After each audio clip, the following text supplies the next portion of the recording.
때는 일제강점기 의열단원이던 김시현은 일제의 주요 기관들을 폭파하기 위해 중국 상하이에서 폭탄을 제조했습니다. 폭탄은 문제없이 만들어졌지만 더 큰 문제는 이 폭탄을 어떻게 국내로 반입할 것인가였죠.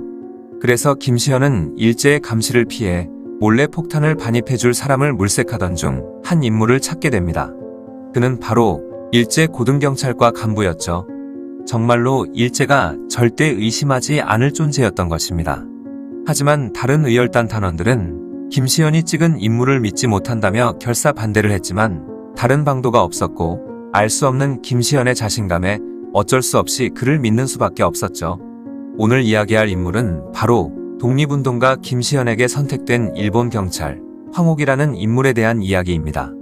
고종 24년인 1887년 5월 3일 경상도 상주목 삼북면에서 둘째 아들로 태어난 황옥은 집에서 한문을 익히고 일본어도 배워 1909년 23살의 나이로 통감부의 재판소 서기 겸 통역사로 취직을 하게 되죠. 이후 11년간 계속 서기나 통역 일을 하다가 1920년 3월 마침내 경기도 경찰부 직속 도경부에 특채로 들어가 2년 만인 1922년 고등경찰과 경부로 승진까지 하게 되었습니다. 그는 경부로 근무하면서 독립투사들을 감시하고 정탐 활동을 벌여왔으며 일제의 경찰로서 임무를 다하고 있었죠.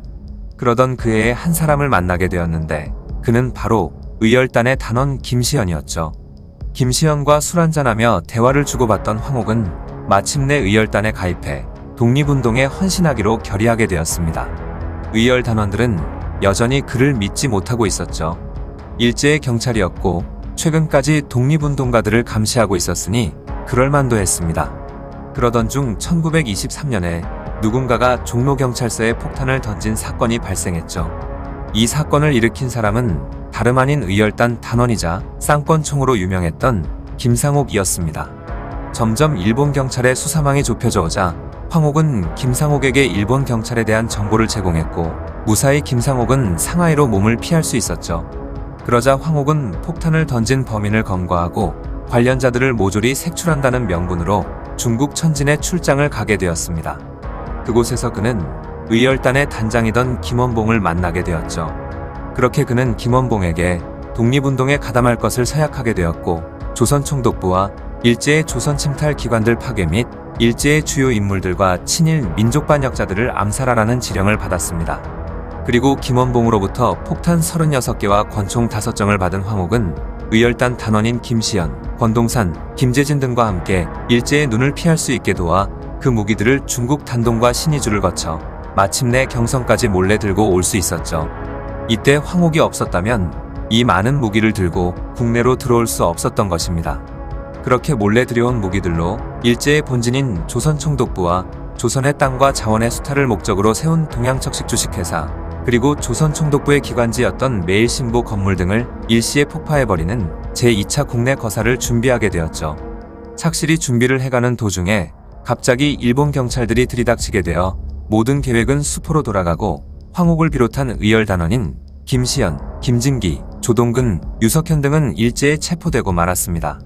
알고 보니 동지였던 김재진이 일본 경찰에 밀고 해버렸던 것이죠. 시간이 지난 1983년 유석현은 자신의 회고록에서 김재진은 가명이었고 본명은 권태일이라고 주장했습니다. 동지라 믿었던 권태일의 배신으로 발각돼버리고 만 것이죠. 훗날 이 사건을 일컬어 황옥경부 폭탄사건이라고 부르게 되었습니다. 그렇게 잡혀간 황옥은 재판정에서 자신은 일본 경찰의 지시를 받고 의열단을 일망타진하기 위해 밀정으로 잠입했던 것이라고 주장했습니다.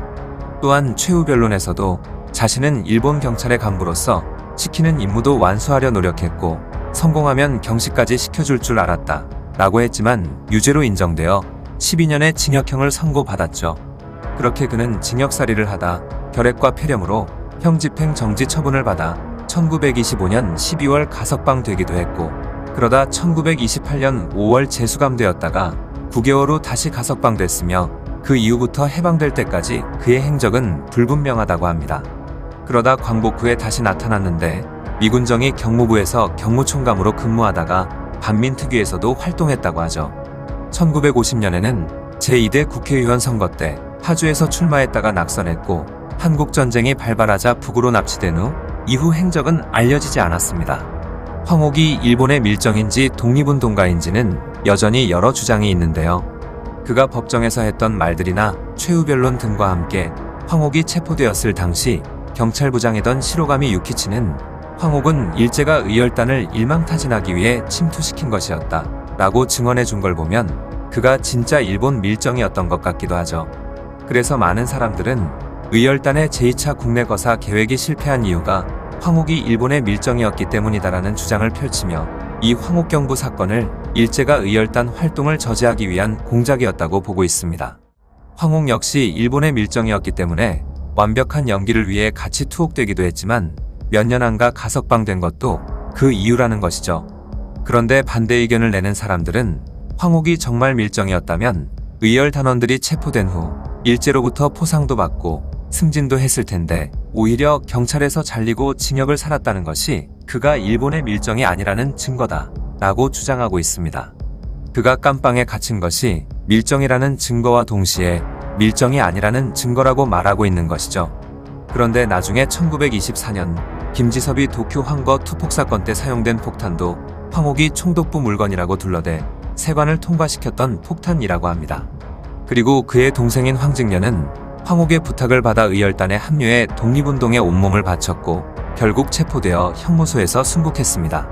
만약 그가 일제의 밀정이었다면 동생에게 독립운동을 하라고 말하지는 않았겠죠. 또한 의열단 단장 김원봉도 황옥은 의열단원으로 활동하다가 불행히 체포된 불쌍한 자 라고 말했다고 합니다. 거기다가 총독 암살 계획을 세운 김상옥에게 경찰의 수사 정보를 알려줘 피신시키기도 했고 조선에 폭탄을 반입하는 걸 도와 김지섭이 황거에 폭탄 투척을 할 수 있었기도 하죠. 황옥은 출소 후에도 계속해서 독립운동가들과 교류했다고 하고 광복 후에는 반민특위에서 친일 경찰들의 행위를 증언하기도 했습니다. 결국 그는 독립운동가로 인정을 받지 못했고 북한으로 납치된 이후로 그의 증언마저 들을 수 없어서 황옥의 정체는 시간이 지나더라도 명백히 밝혀지기 힘들 것 같죠. 황옥은 일제의 밀정이었을까요? 아니면 의열단원이자 독립운동가였을까요? 그것도 아니라면 양쪽 모든 곳에 발을 담그고 있던 이중간첩이었을까요? 이 여부는 아직까지 치열한 논쟁의 대상이 되고 있습니다. 일제강점기 일본 경찰의 밀정이자 의열단 독립운동가 황옥에 대한 이야기였습니다. 영상을 봐주셔서 감사합니다. 더 재미있고 유익한 영상으로 다시 찾아뵙겠습니다. 구독과 좋아요 꾹 눌러주시고 댓글도 부탁드려요.